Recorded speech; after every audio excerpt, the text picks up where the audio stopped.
mendukung capaian target NDC Indonesia. PS mampu kok. Ya, mereka menjaga tutupan hutan yang masih baik, ya kan, memulihkan lokasi-lokasi yang terdegradasi, baik PS di mineral, gambut maupun pesisir, mangrove, itu mampu untuk mencapai itu. Kalau selama ini hutan diberikan izin untuk yang gede-gede ya, untuk industri, bisnis, muncullah namanya hutan sosial, kemudian menjadi perhutanan sosial. Salah satu tujuannya itu memang untuk menyelesaikan konflik, karena tumpang tindih hak pengelolaan. G4 Podcast, Riau Lestari.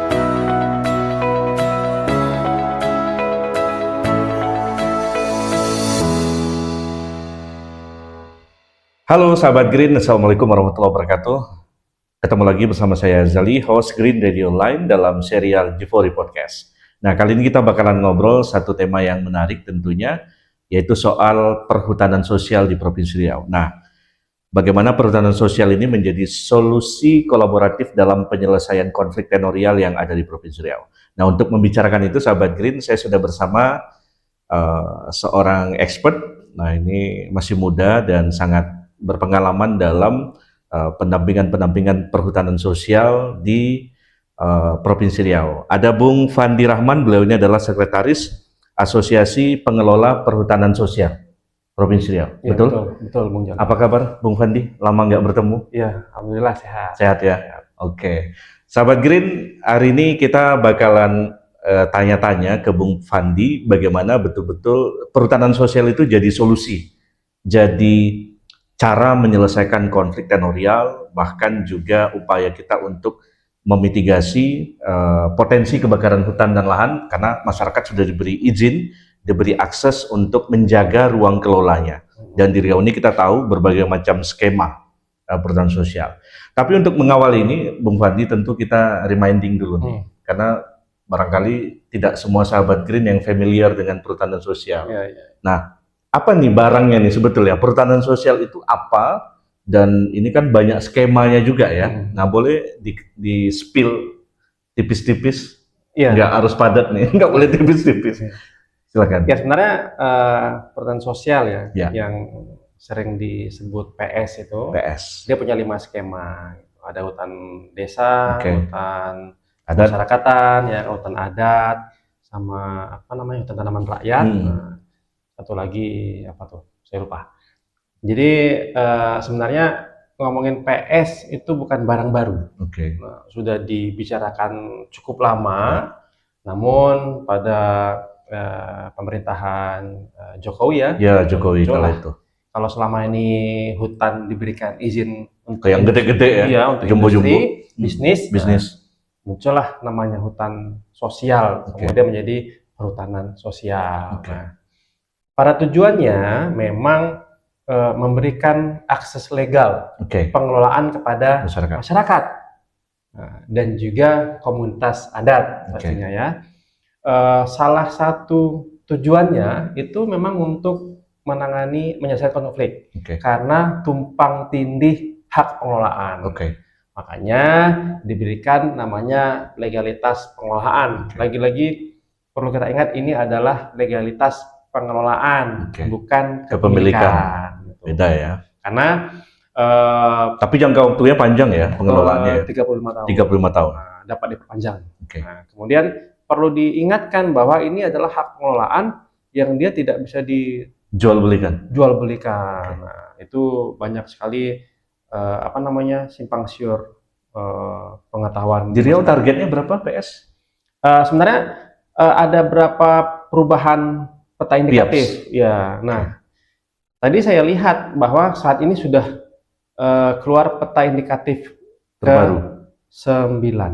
Yang ke-9? Ke-9, 10 sekarang. 10. Nah, 10. Nah, saya belum hitung berapa jumlah luas di Riau. Nah, tapi memang sudah berubah dari target luasan sebelumnya. Nah, memang yang perlu kita sikapi adalah bahwa usulan peta indikatif areal PS ini sebenarnya diketahui enggak oleh masyarakat. Karena potensinya juga harus kita lihat. Jadi perubahan luas ini harus diketahui masyarakat dan juga NGO yang mendampingi. Karena ketika nanti dia dilakukan proses pengusulan, lokasi itu harus masuk dalam peta indikatif arahan perhutanan sosial. Oke. Nah, ini kan PS ini kan memang digadang-gadang sebagai kado lah ya bagi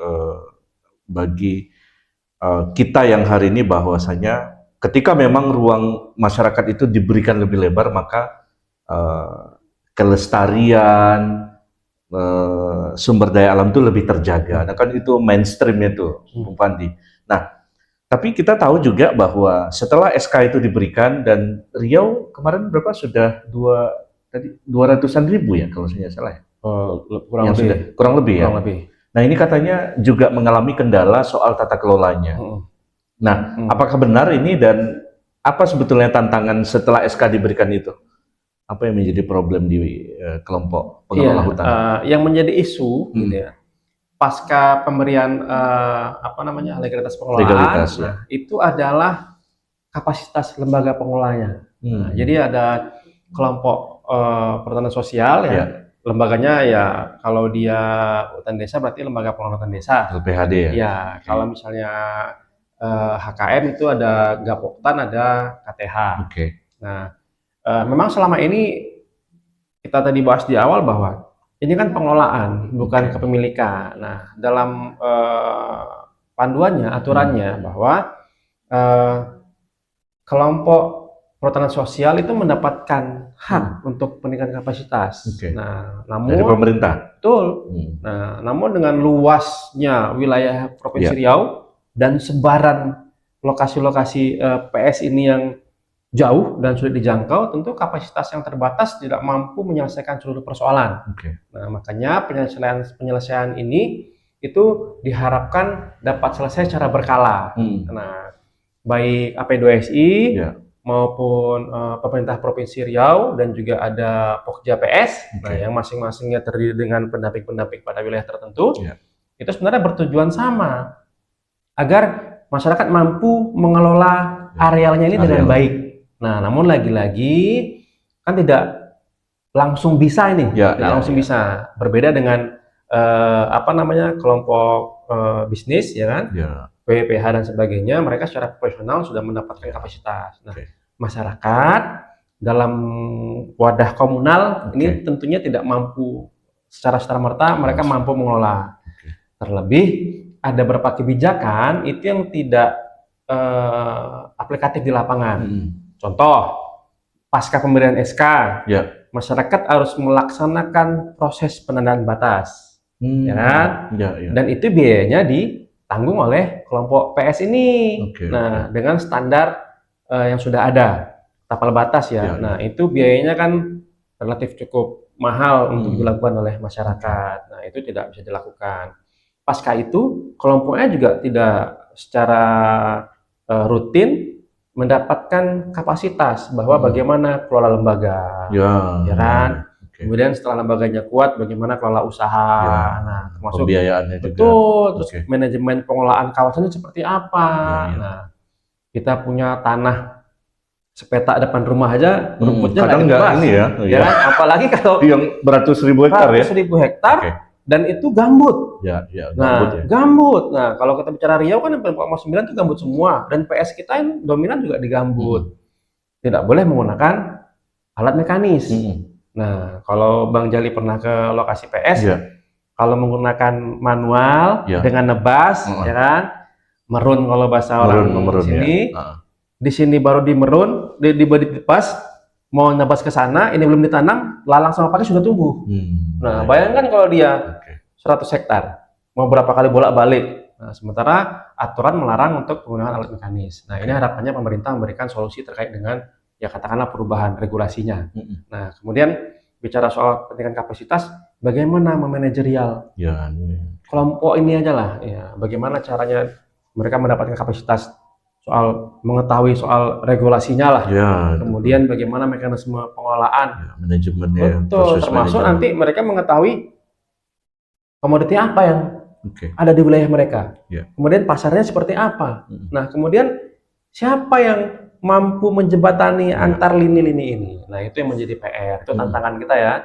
Bang Fandi, ini kan kita udah tahu tadi kan skema-skema PS, terus juga luasan SK yang sudah diberikan, juga ada kelembagaannya juga, dan kekurangannya tadi disampaikan oleh Bang Fandi bahwa intervensi knowledge dengan macam-macam lah gitu kan. Nah, sebetulnya kalau kita ukur potensi dari PS ini, artinya kan PS ini diproyeksikan untuk peningkatan pertumbuhan ekonomi, kesejahteraan masyarakat. Sebetulnya untuk jangka waktu mendatang ini sangat prospek enggak? Dan cukup bisa dilihat nggak hasilnya? Karena kan ini yang perlu cepat-cepat dilihat oleh semua pihak bahwa berhasil nih masyarakat ngelola ruang kelolanya. Iya, sebenarnya kan mimpinya kan bukan kita berdua aja Bang Jel ya. Semua pihak tuh pengen bahwa pertahanan sosial ini mampu memberikan kesejahteraan, baik masyarakat sebagai penerima hak pengelolaan maupun masyarakat di sekitarnya gitu ya. Namun dengan regulasi yang sudah baik ini masih banyak PR di implementasinya. Gitu. Bicara soal ini mendukung capaian target NDC Indonesia. PS mampu kok.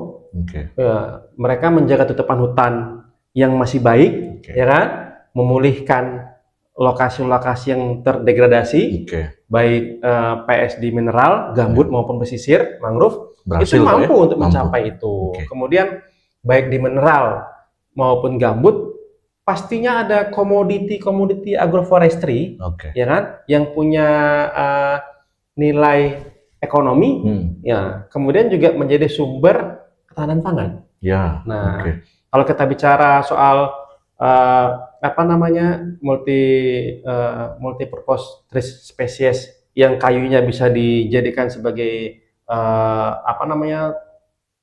tumbuhan menjaga stok karbon, dia punya buah atau getah, ya kan, yang menjadi nilai ekonomi.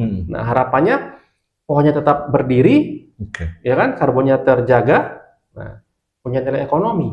Nah, kemudian belum lagi nilai tambahan yang lain, ya kan, kembalinya kekayaan hutan rawanya, ya, kembalinya nilai sirkular ekonomi ya, produk-produk yang dihasilkan dari pengelolaan itu ya.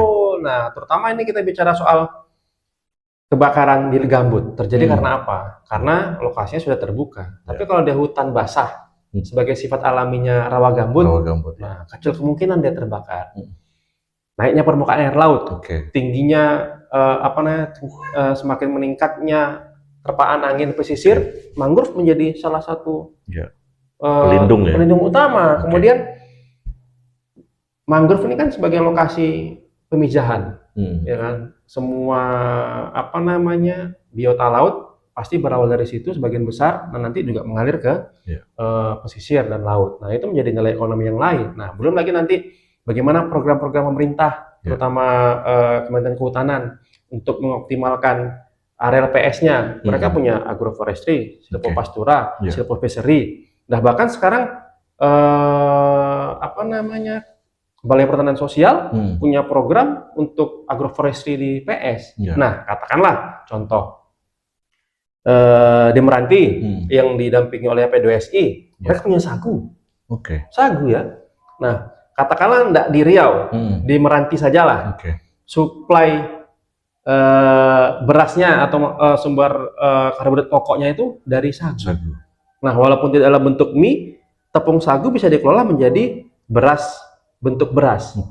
Nah, ini kan menambah nilai ekonominya. Bahkan udah ekspor juga ya? Sudah, tapi itu tepungnya. Ini kita cerita soal bagaimana dia bisa mensuplai beras sagunya, gitu loh.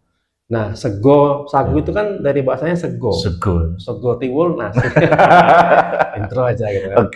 Tapi yang nggak kalah penting, saya ngebayanginnya gini Bang Fandi. Ini kan karena ini program pemerintah, exercise-nya itu kan kadang-kadang kan mesti lewat regulasi.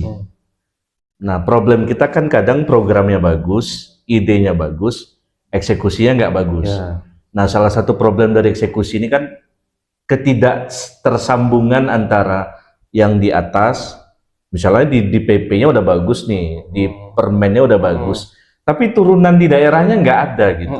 Nah, menurut Anda ini jadi problem serius nggak? Kalau Pemda juga nggak kemudian mendukung PS ini dari sisi produk-produk hukum gitu.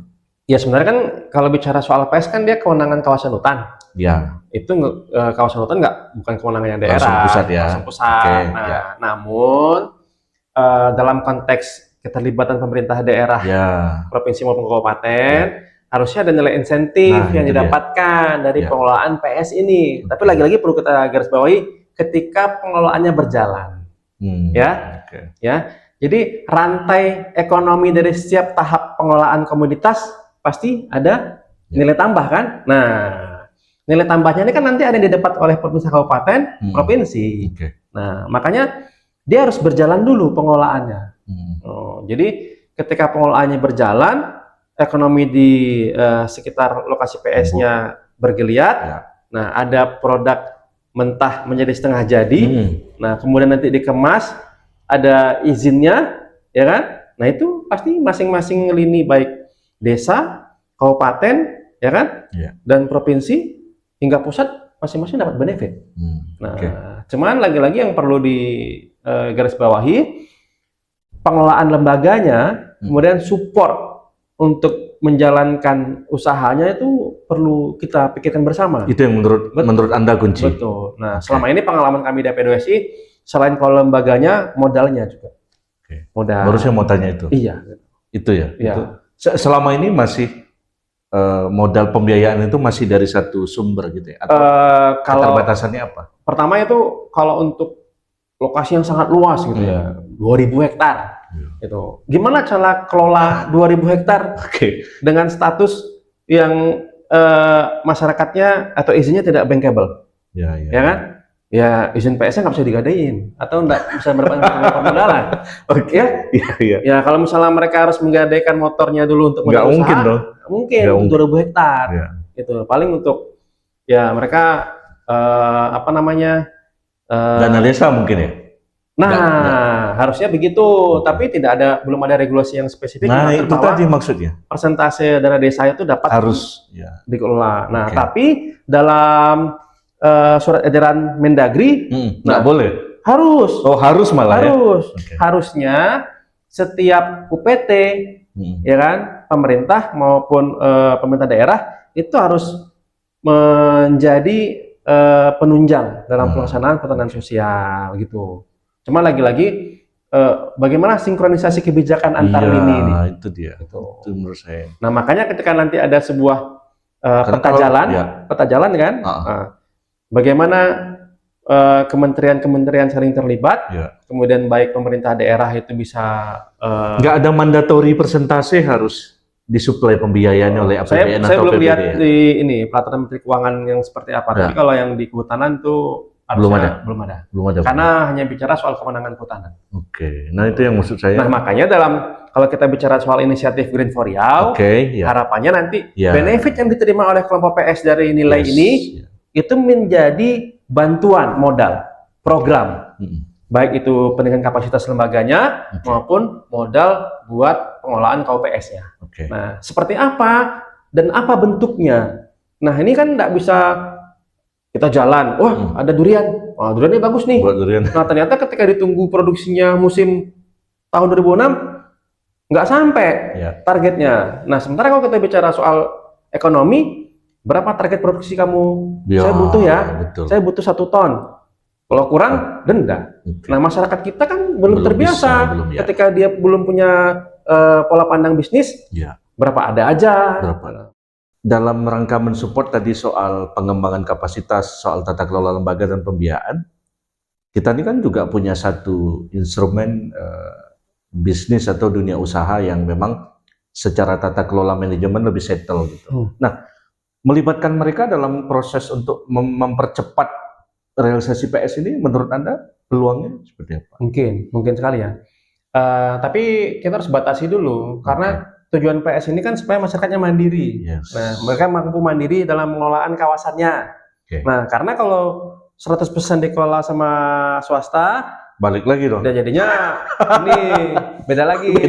Jangan izin perhutanan sosial bentuknya, ya kan? PPPH jatuhnya. Nah, cuman semua pihak terus terlibat karena paling tidak dalam satu lingkup kawasan, nah pihak-pihak swasta juga harusnya terlibat. Nah, baik dalam peningkatan kapasitas maupun pengelolaan. Pengelolaan ini contohnya itu patroli bersama. Patroli bersama di area lokasi-lokasi rawan terbakar.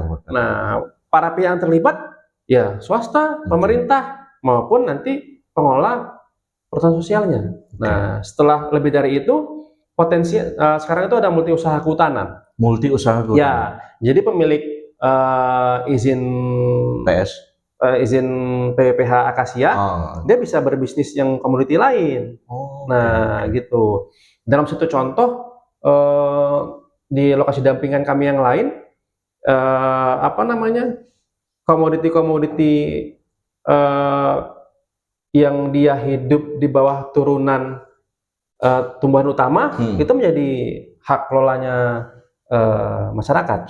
Nah, kalau di Jawa kan di dampingan APDOSI di wilayah Jawa rata-rata kan di KHDPK itu di bawah tutupan-tutupan jati. Tapi dalam konteks Riau kita harus formulasikan. Nah, jenis tanamannya apa? Karena kalau bicara soal landscape gambut, kemudian mineral itu berbeda lagi. Nah, harapannya ada tanaman pokok yang produksinya jangka panjang, ada tanaman yang produksinya dalam waktu menengah, ada yang pendek. Nah, lagi-lagi ini harus mendapatkan pengetahuan dulu. Nah, itu dia. Bahwa ini punya nilai ekonomi. Kemudian bagaimana pengelolaannya, kemudian di mana rantainya. Jangan nanti setelah produksi nggak ada yang ngambil. Iya, betul. Repot kan. Hadirnya mereka sebagai penjamin.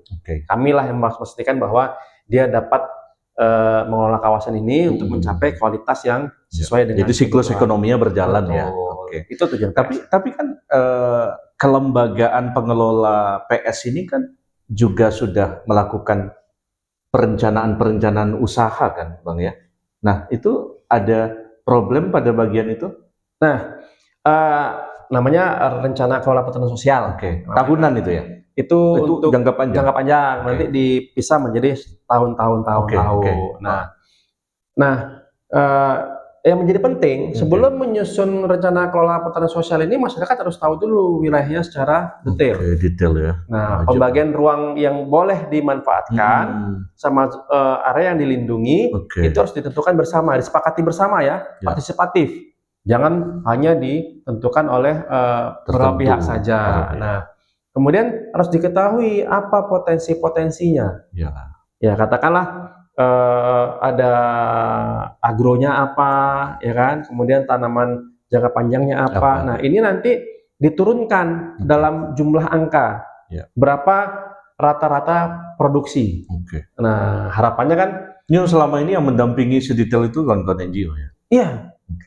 Sebagian besar NGO juga ada KPH. Pihak kampus, pihak lembaga dunia pendidikan belum ada. Tapi yang secara spesifik mereka terlibat ada.